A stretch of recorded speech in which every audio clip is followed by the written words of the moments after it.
Knowledge about Islam کے معزز ناظرین، السلام علیکم۔ دیکھتی آنکھوں اور سنتے کانوں سے آپ سب کو دل کی گہرائیوں سے خوش آمدید، اور اللہ پاک سے دعا کرتے ہیں اللہ پاک آپ کے تمام پریشانیاں دور کر کے آپ پر اپنی رحمتوں کے سائے برقرار رکھے، آمین یا رب العالمین۔ ناظرین، فرعون کی پیدائش کیسی ہوئی؟ فرعون کے والدین کون تھے؟ فرعون کی پیدائش اس جوڑے کے گھر میں ہی کیوں ہوئی؟ یہی ہماری آج کی اس ویڈیو کا موضوع ہے، اور آج ہم آپ کو مصر کے مشہور فرعون کی زندگی کے دلچسپ اور شرمناک حقائق بتائیں گے۔ ناظرین، قدیم مصر پر 30 خاندانوں نے حکومت کی تھی، یعنی سینکڑوں فراہین مصر وہاں حکمرانی کرتے رہے، اور فرعون مصر کے بادشاہ کا لقب یا ٹائٹل تھا۔ تمام فراہین مصر میں قدیم مصر کے فرعون کو عام طور پر ایک طلسماتی بادشاہ کے روپ میں پیش کیا جاتا تھا، اور مصر قدیم تاریخی تذکروں میں بھی اسے بہت ہیبت اور جلال والا فرعون ظاہر کیا جاتا تھا۔ لیکن ایک طویل سائنسی تحقیق کے بعد اس کی اصلیت دنیا کے سامنے آ گئی۔ ماہرین سائنسدانوں نے مل کر طویل مدت تحقیق کی، اور انہوں نے مصر کے شہر گیزا میں ایک فرعون کے مقبروں کے شہر میں موجودہ فرعون کے ڈھانچے اور باقیات پر جدید ٹیکنالوجی کی مدد سے تحقیق کی، اور طاقتور کمپیوٹرز بنائے گئے۔ 2000 جسمانی نقوش کی مدد سے اس کے جسم اور خدوخال کی تصویر تیار کر لی۔ حقائق سے پردہ اٹھا تو معلوم ہوا یہ فرعون قدرے زنانہ جسم کا مالک تھا۔ اس کا بایاں بازو ٹیڑھا تھا، اور بیماری اور کمزوری کی وجہ سے وہ چھڑی کے سہارے چلتا تھا۔ فرعون اور اس کے خاندان اور اس کی والدہ کے ڈی این اے سے یہ بھی معلوم ہوا کہ اس کے والدین آپس میں سگے بہن بھائی تھے، اور ان کے اس شرمناک تعلق سے اس کی پیدائش ہوئی۔ ماہرین کا کہنا ہے اس فرعون کی جسمانی بیماریاں، کمزوریوں کی وجہ بھی یہی تھی کہ اس کے والدین آپس میں بہن بھائی کا رشتہ تھا۔ فرعون آج سے تقریباً 3500 سال قبل مصر کا حکمران بنا۔ آثار قدیمہ کے ماہرین نے مصر میں لگ بھگ 4000 سال پرانی قبر دریافت کی۔ چیک آثار قدیم کی ٹیم کے مطابق یہ قبر فرعون کے شاہی گھرانے کی ایک ایسی رانی کی ہے جو مقبرے کی تاریخ سے پہلے وفات پا گئی۔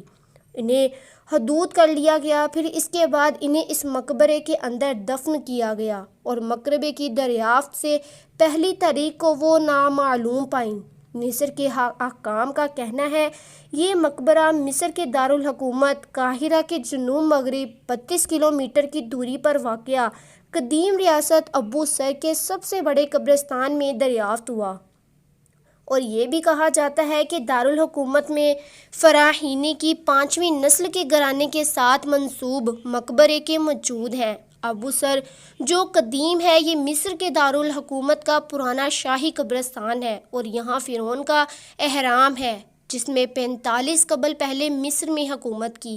یہ دریافت شدہ قبر فرعون نفر فری کے مقبرے کے احاطے میں ملی، جس کے بارے میں کہا جا رہا ہے کہ یہ فرعون نفر فری کی بیوی کا مقبرہ ہو سکتا ہے۔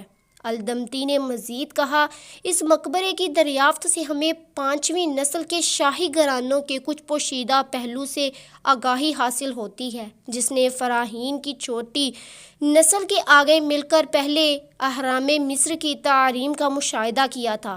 مصری نور دارالحکومت کی وزارت کے ایک عہدے کا یہ بھی کہنا تھا یہ قبر مورخہ قبل مسیح میں فرعون کی 5ویں نسل کے گھرانوں کے درمیان معلوم ہوتی ہے۔ ان کا کہنا تھا مقبرے کی تلاش گزشتہ چند سالوں کی دریافت میں سے اہم ہے، جو ایک بار پھر تصدیق کرتی ہے کہ ابو سر کا قبرستان قدیم مصر کے اہم ادوار کو از سرنو جاننے کے بعد کے حوالے سے بڑی تعداد میں منفرد ذرائع فراہم کرتا ہے۔ مصر میں آثار قدیمہ کی چیک ماہرین کی قیادت میں 1976 میں ابو سر میں کام کر رہی ہے۔ ماہرین کو مقبرے کی دریافت کے ساتھ 30 برتن ملے، جس میں سے 24 چونے کے پتھر اور کمانے کے پتھر تھے۔ فرعون کے مقبرے سے کچھ ایسی اشیاء دریافت ہوئیں جن کے اثر سر دنیا کے لیے آج بھی حیرت کا باعث بنے ہوئے ہیں۔ فرعون کے مقبرے سے دریافت ہونے والا ایک منجر بھی ایسا ہی عجوبہ ہے کہ جس کا راز طویل تحقیقات کے بعد اب کھلا ہے۔ تو دنیا دنگ رہ گئی۔ ماہرین کی رپورٹ کے مطابق فرعون کے مقبرے سے 1925 میں ماہر آثار قدیمہ 2 خنجر دریافت کیے تھے، جن میں سے ایک لوہے کا دوسرا سونے کا بنا ہوا تھا۔ آج سے 3500 سال پہلے قبل مصر میں لوہے کو ڈالنے کی صنعت موجود نہیں تھی، تو پھر اس خنجر کا بلیڈ کہاں سے تیار کیا گیا اور کس لوہے سے تیار کیا گیا؟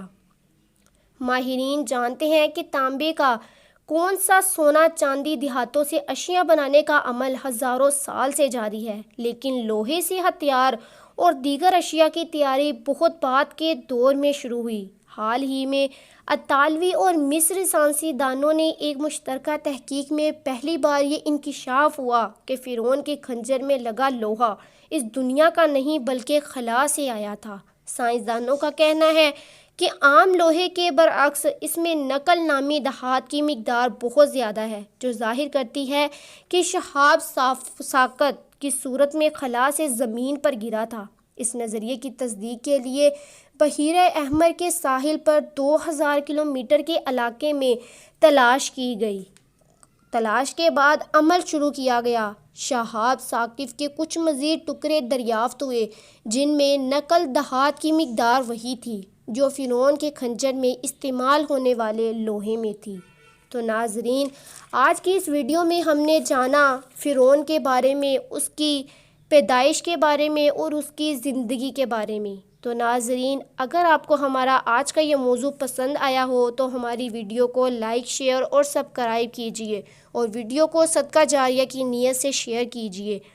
اگر آپ کا کوئی سوال ہے تو کمنٹ باکس کے ذریعے آپ اپنا وہ سوال ہم تک پہنچا سکتے ہیں، اور بیل آئیکن کو دبا دیں تاکہ ویڈیو کا ہر نیو نوٹیفیکیشن سب سے پہلے آپ تک پہنچتا رہے۔ اگلی ویڈیو تک کے لیے اللہ حافظ۔